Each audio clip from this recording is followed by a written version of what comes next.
Hey guys, welcome back to the channel. I've got another subscriber question I want to answer that I feel it's a good question. Want to answer it here in the channel in case the info might help somebody out there. Basically what the gentleman asked me was he wanted to know basically if Di2 is worth the upgrade, and if I could compare that to mechanical Ultegra, and rather not mechanical Ultegra would be good enough, kind of stuff like that. So for anybody not familiar, Di2 basically is talking about the Shimano electronic group sets, whether it be Ultegra or Dura-Ace.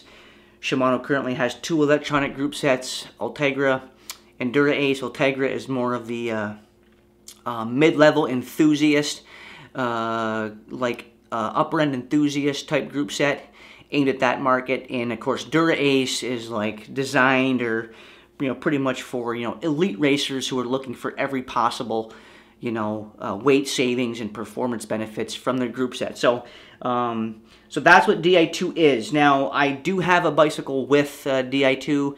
I've got a 2016 Cervelo R3. My R3 has got the Ultegra Di2. I've got quite a bit of mileage on the bike, on the system.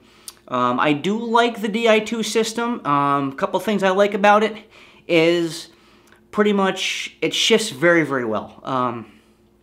In fact, on my Giant TCR, which I've got mechanical Ultegra on, I actually this spring, about a month ago, I had a chain catcher put on there, a chain spotter. Basically, all that is it's a little metal, basically just a little metal piece of hardware that you mount onto your front derailleur, and it pretty much prevents your chain from kind of falling off when you shift from big ring down to your small ring. I was having an issue with dropping some chains, and I was in fear that that was going to happen during a race, which of course would kind of ruin your day.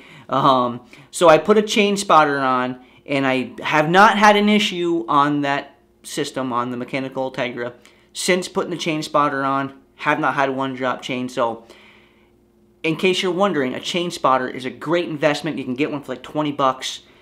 They can be very, very handy, especially if you're a racer where you really can't afford to drop your chain. Tell you what, throwing a $20 chain spotter on can be a lifesaver. But regardless, that's a different video. Back to the group sets.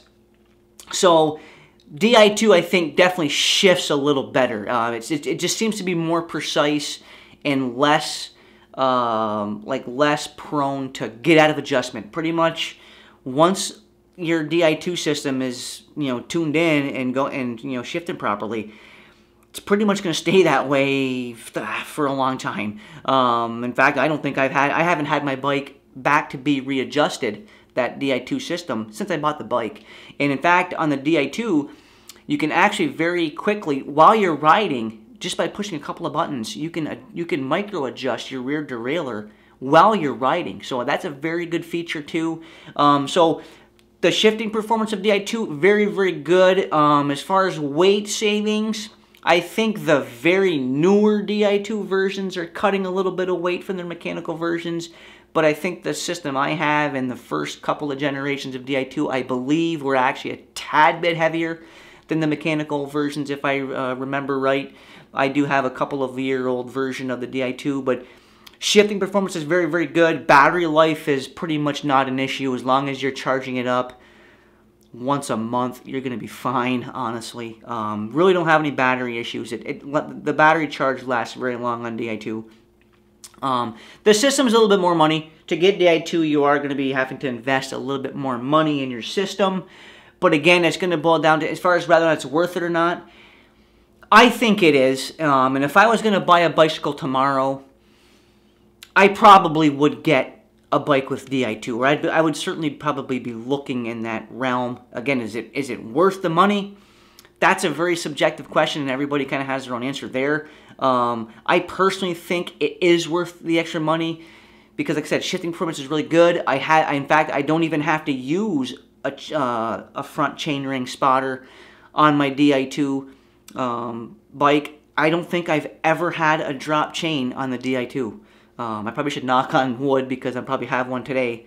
But very, very limited. In fact, I have not had a front chain drop. I've had very little shifting performance problems from my Ultegra Di2. I had never used Dura Ace Di2, although I'm sure it functions very, very well.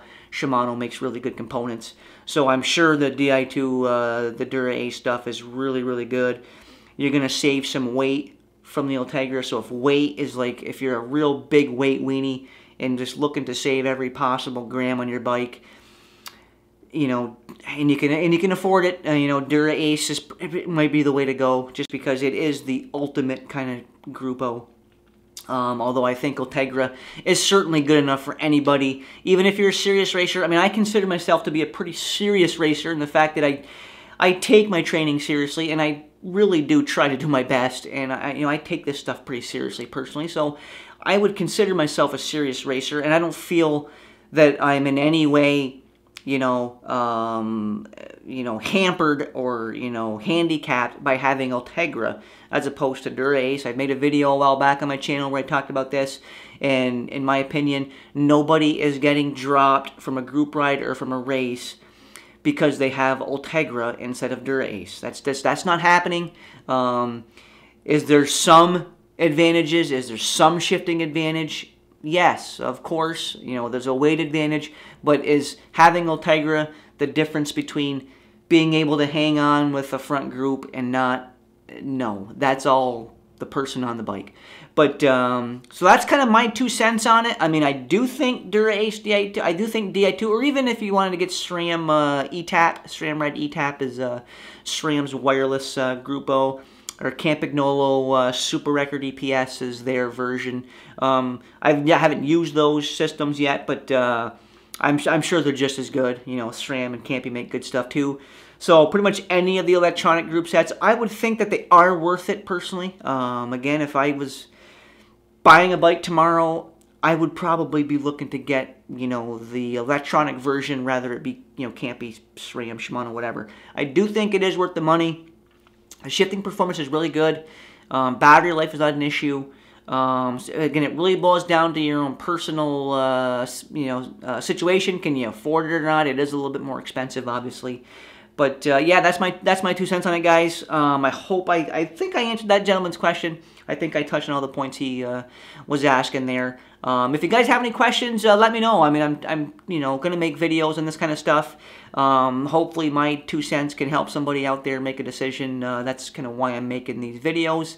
All I like to do is just kind of share my experiences with you guys, and hopefully it can help you out down the road, making a purchase decision or a training decision, whatever it may be. Let me know if you guys like these videos. I'm going to try to keep them coming. As always, guys, I appreciate the support in the channel, and I look forward to seeing you guys right back here in my next video.